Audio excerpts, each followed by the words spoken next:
Alright guys, in today's video we're going to be working on a charging problem. This is actually an intro clip I've done after the repair because we had some footage get damaged on the clip you're about to see coming up next. But what we're going to take you through is a problem that was affecting this vehicle's alternator and what we did about doing the repair to replace it. In today's video what we're going to be looking at is battery light on the dashboard on this 98 Cheyenne GMT 400 type vehicle. It comes and goes. It comes on, it goes off, it comes on, it goes off. So we're going to go diagnose what that is. As you can see, it's kind of flashing on and off. And then we'll take you through whatever the repair ends up being today. Alright guys, if we come under the hood, there's definitely a noise coming from what sounds like the alternator. I'm going to show you one way that you can confirm that. And that's using an automotive stethoscope.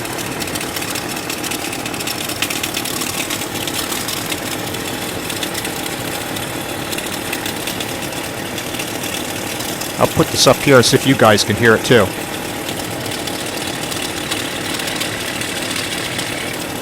Now, if we were to come over and try this on, say, the air conditioning compressor or the power steering pump, it's definitely not as pronounced. So this does sound like something's going in the alternator. Something else I'm going to do real quick while it's exhibiting the problem is going to run a quick test on the charging system.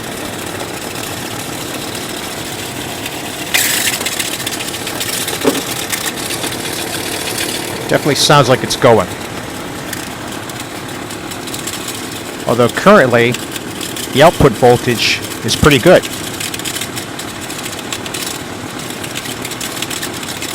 So I'm expecting it to pass this test.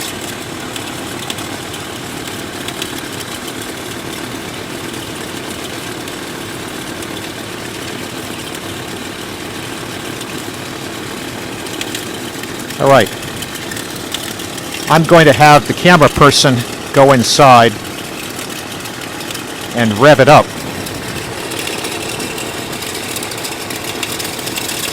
for this test for 5 seconds.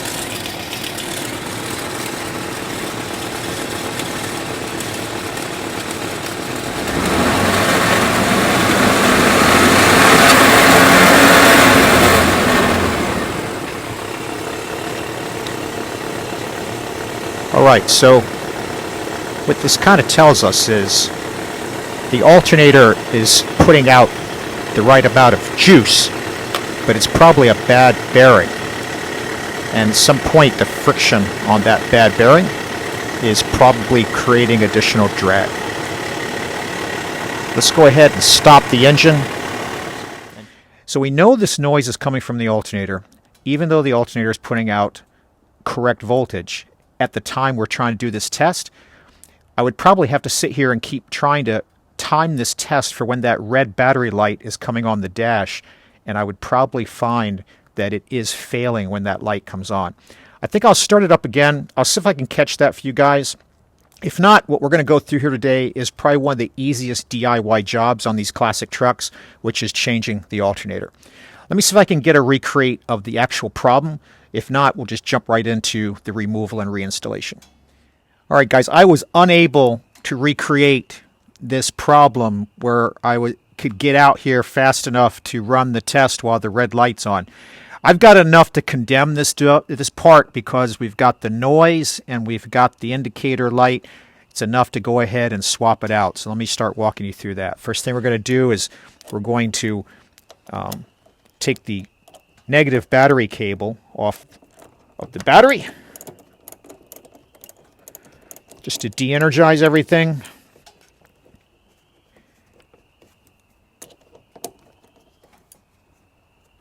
Come on.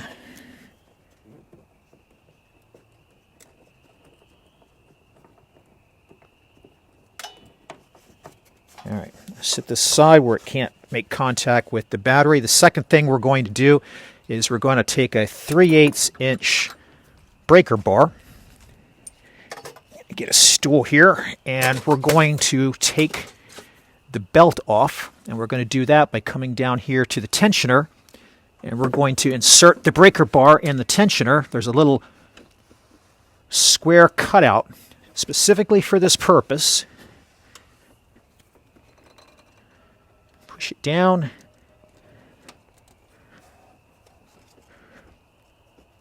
Just loop this guy off of there and let him back up. Third thing we're going to do is we're going to grab a 13 millimeter socket, and we're going to pull these bolts. There's one here and there's one here that are holding the alternator. Now, just from that noise, I wanted to kind of spin this guy. I don't know if you guys can hear that.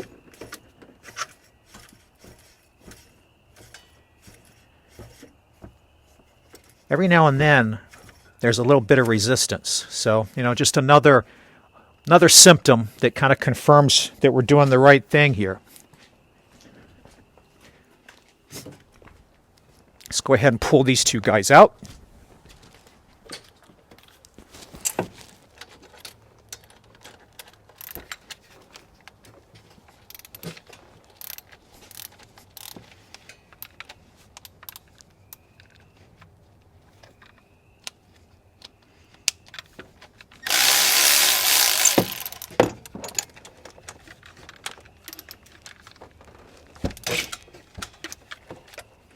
Trying to get them started first.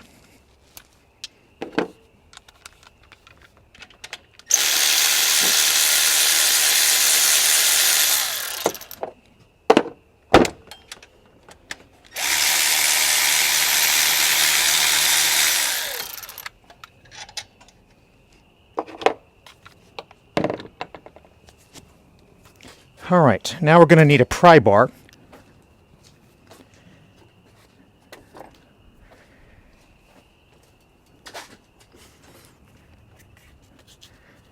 Just going to come right down here in this hinge point. Going to coax this guy out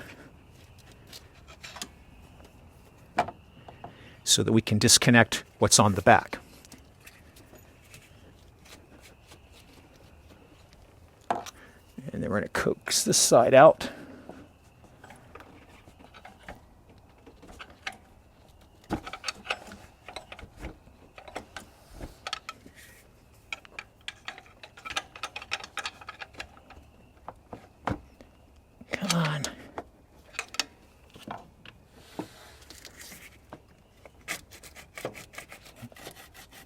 Just held on by that little bit. I'm going to go ahead and reach back here and pull this rubber boot off.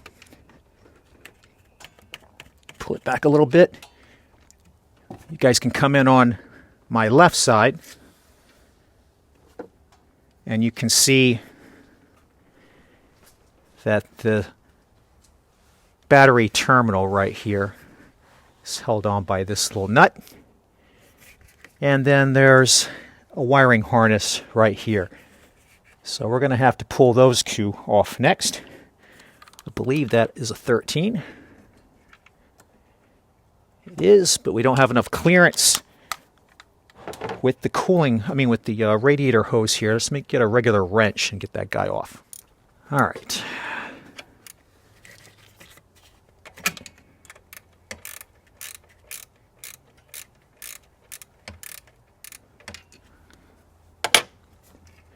Let's get that enough so that we can unthread it by hand.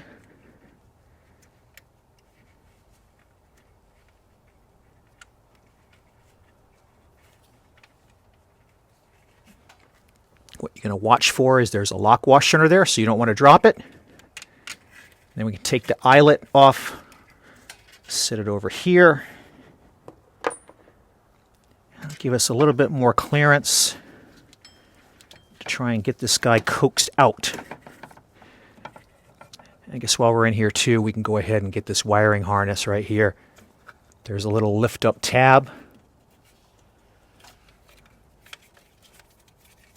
Right there, you just kind of gently lift that up so you don't break it. And then we just have to coax it out of this last little piece that it's stuck on.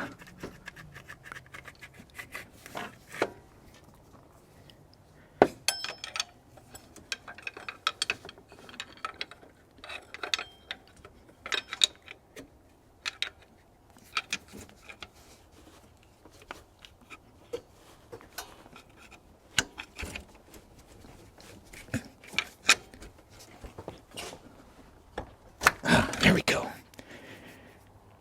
It's just stubbornly stuck in there. And now we can pull this guy out. So, you know, visual inspection. Don't really see anything. But like I was saying, when you twist this, you hear that? Let me get the microphone real close for you guys. Every now and then you hear something. Let's go ahead and swap it out, though. That should fix the problem. Oh. All right, guys, the first thing I'm going to do is these little inserts here, they get squished in to clamp down. They're very effective, as you saw, because we had trouble getting it out. Before we put the new one in, I'm just going to tippy-tap these back out a little bit.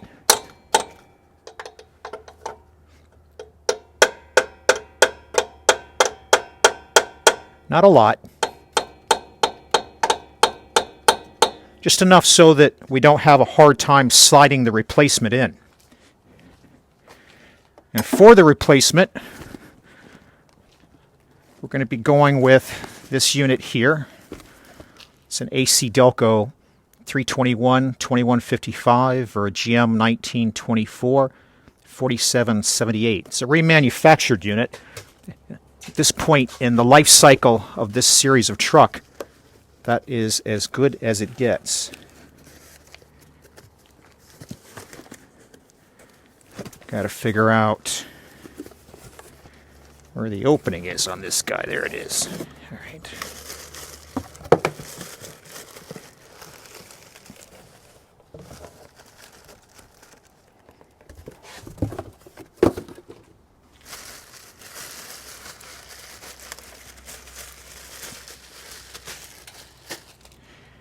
All right, so visually it looks like the same design.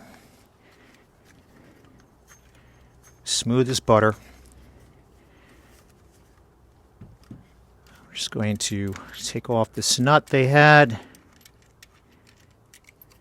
So we can take this little warranty package off of here. I don't think you really need any instructions for this. We're kind of covering it already. And then we'll put this guy back in. All right, let's slide him back where he came out. We've got mounting boss here and a mounting boss here.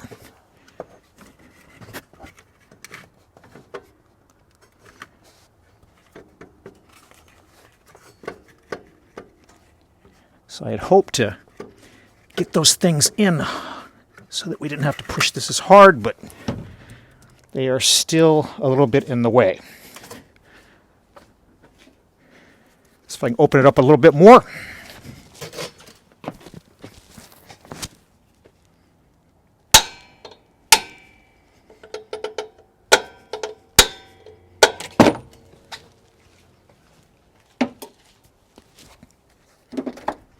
That should be good.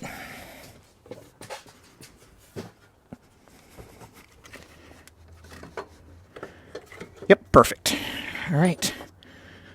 Now we can line up the screws, or the bolts rather, with ease instead of fighting with these little guys. And when we torque it down, it'll re-squish them back to the proper friction fit.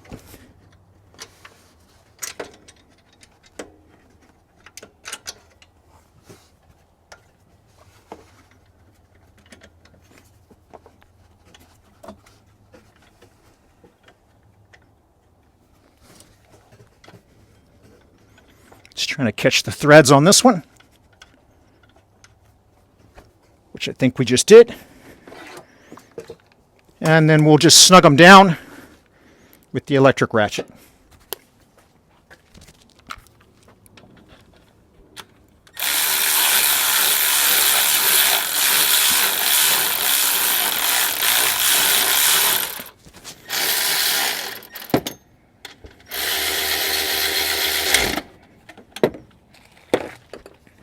We'll come back with a torque wrench in a moment.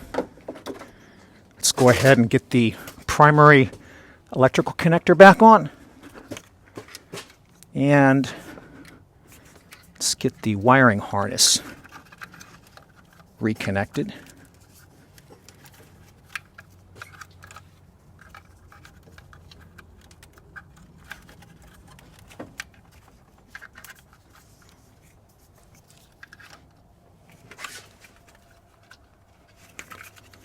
Making sure I didn't pinch this guy. Nope.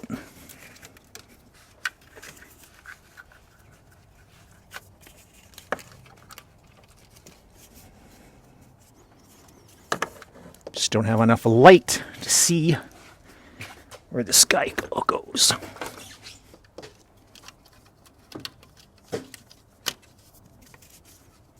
There we go. Put this guy back. I'm going to reuse the original hardware because I prefer to have this little lock washer on there that the replacement did not come with. And I'm going to use the original nut because it's thicker. If we look at the nut that it came with, it's only a half height nut. I prefer to have the one that we had on there to begin with.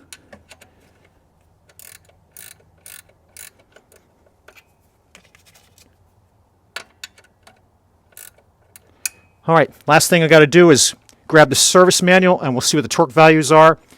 Actually, what we can do right now is we can put the belt back on. Well, nope.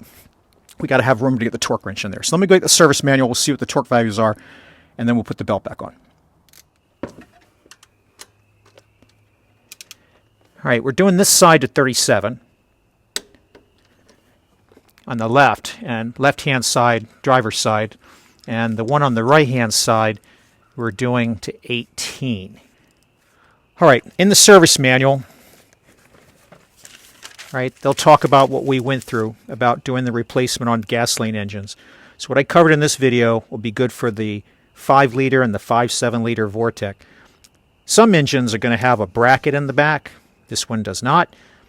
And then you've got the 2 bolts that you saw me take out. They don't show removing the bolt for the battery cable. But when they talk about reinstalling it, they tell you to do the right-hand side bolt to 18 foot-pounds, the left-hand side to 37.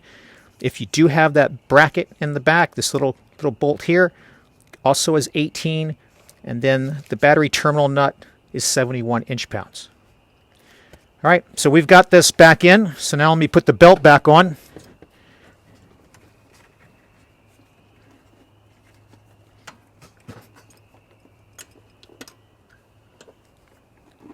We haven't had it come off of anything, we should just be able to loop it back on.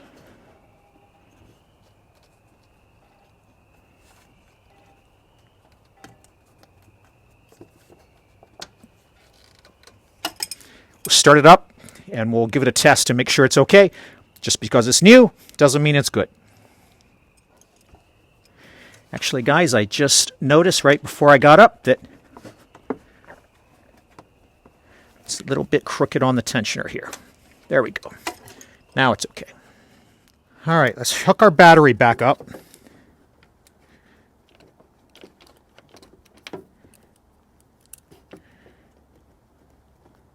Get this guy started.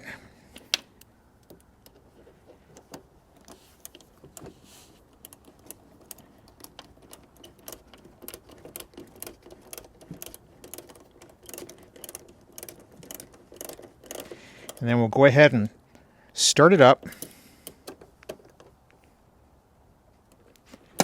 And we'll rerun the alternator test. So let me go ahead and go inside and start it up. All right. Let's go rerun this.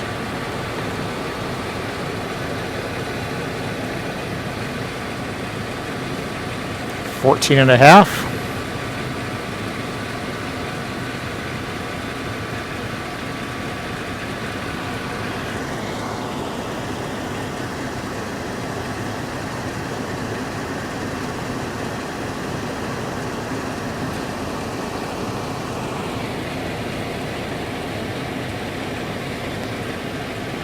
Okay, let's go inside and start it up.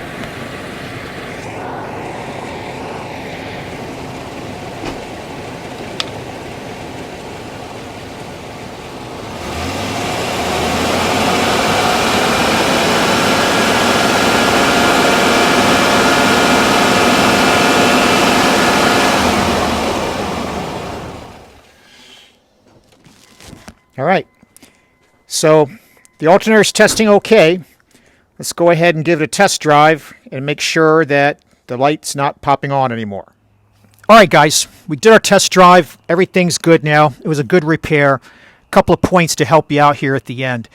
If you get a noise under the hood like I showed here and you don't have an automotive stethoscope, one easy way to identify whether the noise is coming from the engine or one of the belt-driven accessories is just to remove the belt.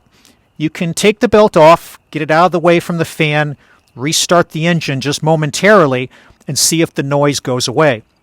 If the noise stays, it's something in the engine. If it goes away, it's one of these belt-driven accessories. And then you can use process of elimination and your ear to try to narrow in on which one it is.